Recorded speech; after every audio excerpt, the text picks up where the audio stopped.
There's two things that Donald Trump is great at. It's making you remember things and it's making you forget things, okay?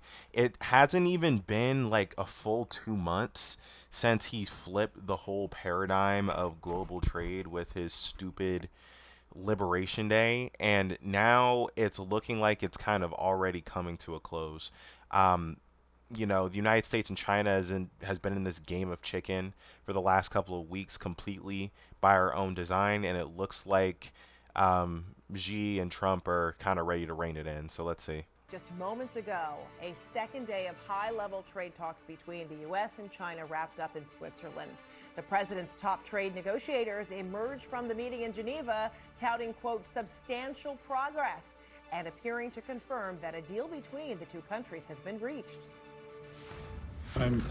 This fool belongs in Whoville, not the White House. I mean, just look at him, yo. Look at his face. Happy to report No that we boy, made substantial progress between the United States and China in the very important trade talks. First, I want to thank our Swiss host. The Swiss government has been very kind in providing us this wonderful venue, and I think that led to a great deal of the productivity. You know things are going well when you literally need to go to Geneva to hash it out. Like that's clearly two parties that are very eager to work with each other. They have to go to the literal most neutral place on earth to even figure this thing out. We've seen. We will be giving details tomorrow, but I can tell you that the talks were productive. We had the vice premier, two vice ministers who were integrally involved, Ambassador Jameson and myself, and I spoke to President Trump, as did Ambassador Jameson last night, and he is fully informed of what is going on. So there will be a complete briefing tomorrow morning. I've met pile of dog crap on the sidewalk that are more charismatic than these two. Like, you really represent the U.S. government. Also, too, another thing that's been beaten to death at this point, but third grade speaking level. Like, this is really, like, what you have to say about all this. Like, the fate of the world hangs in the balance, and you just have, like, oh, things went very good, very, very productive, very awesome. Like, what? Can we get some specifics here? Didn't you go to college? I'll turn it over to the ambassador. Thank you, Secretary. I want to echo the Secretary's remarks with respect to the Swiss government. They've been so welcoming when they've hosted this, and everything has gone off flawlessly.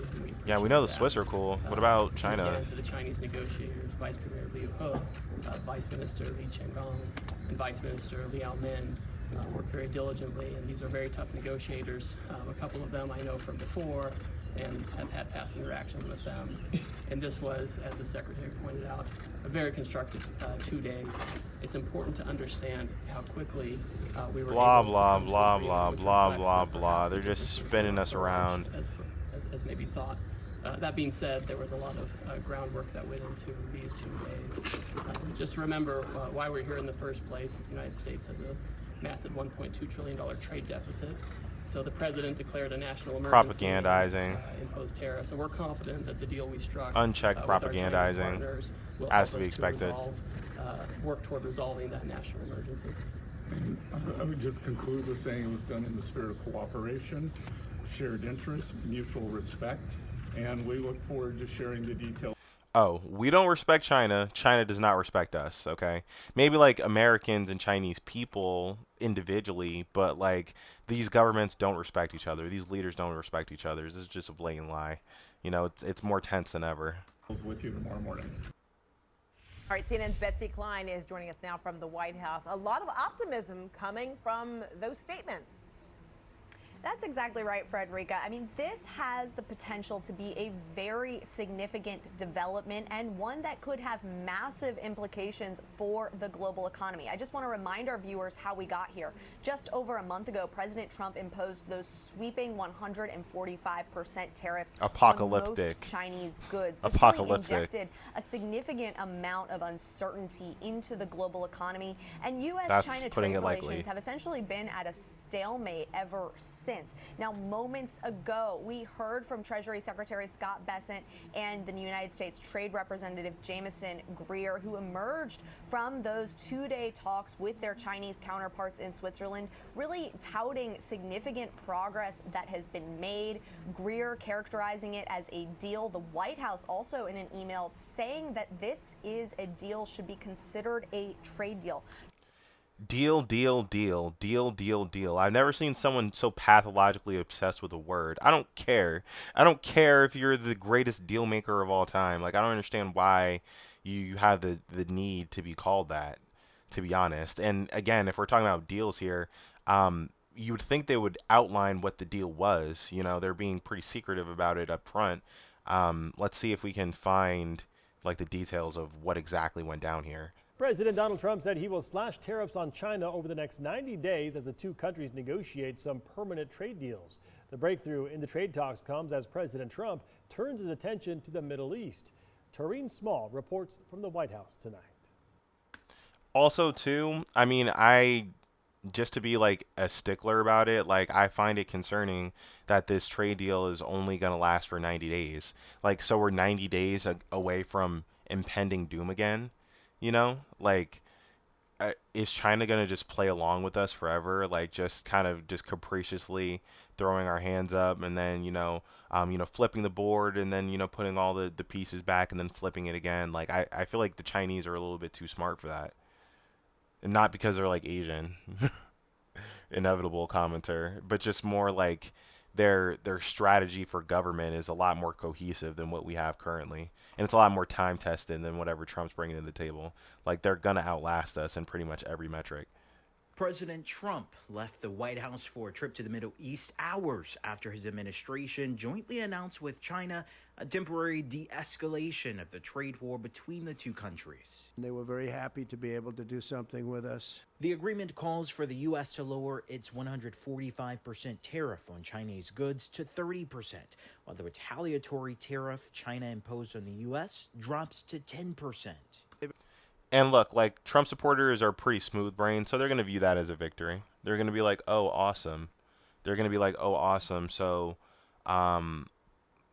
we have a bigger tariff than China has on us. So that means we're winning.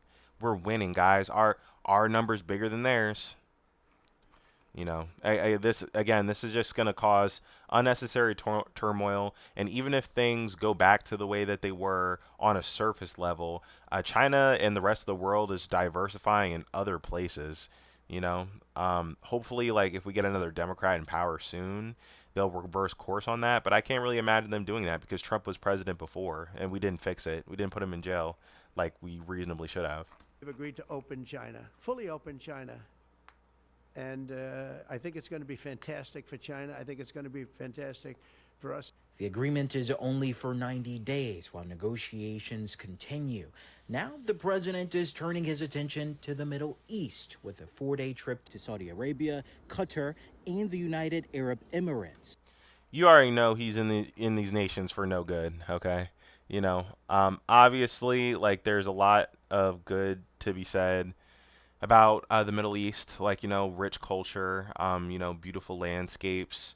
I'm not one of these, oh, the Middle East is a shithole kind of people. I don't believe that. But that being said, it's really strange for him to be doing this, like, tour of these places when there's literally so much going on here.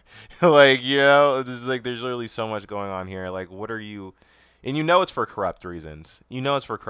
Like, this isn't for the interest of the United States just because Donald Trump wants some of that brown boy money. It's so obvious. Oh, my God. The focus of this trip is business talks, but looming over this visit are the biggest issues in the region, including the war in Gaza and talks with Iran about its nuclear weapons program. Before he left, the president weighed in on reports that Qatar is planning to give the U.S. a luxury jet that he could use as Air Force One. So stupid. Number one, we have an Air Force One, okay? And guess what? It's built American, right? Mister, we need to buy in America. All right, well, Air Force One, okay? And then what kind of idiot would you have to be to get a jet plane from a Muslim theocracy? And they said, oh, here you go. enjoy it free of charge. Like, how is that thing not bugged to hell? You know what I mean? How is that thing not rigged to blow? Like, you know, I think Donald Trump is just someone that loves lavish gifts, which I agree. So do I, but I'm not the president. Like, and in a just world, in a sane world, he'd be impeached overnight for even considering taking this plane, but there's so many deeper fish to fry. It's just like, all right, whatever, let the boy have his toy. It's so ridiculous. I would never be one to turn down that kind of an offer. I mean, I could be a stupid person, say, no, we don't want a free, very expensive airplane. But I thought it was a great gesture. The potential gift has sparked criticism from Democrats and others who say it's unethical, if not illegal. It's pretty illegal. It seems pretty illegal to me. The annulments clause is pretty clear. Like, you can't take stuff of such high value. And I guess he can argue, oh, it's for the state, but we all know it's going to be for his own personal uses. You know, like, he's defying the Supreme Court. It's like all these small potatoes laws, like these finable laws, like, what does it matter? What does it matter?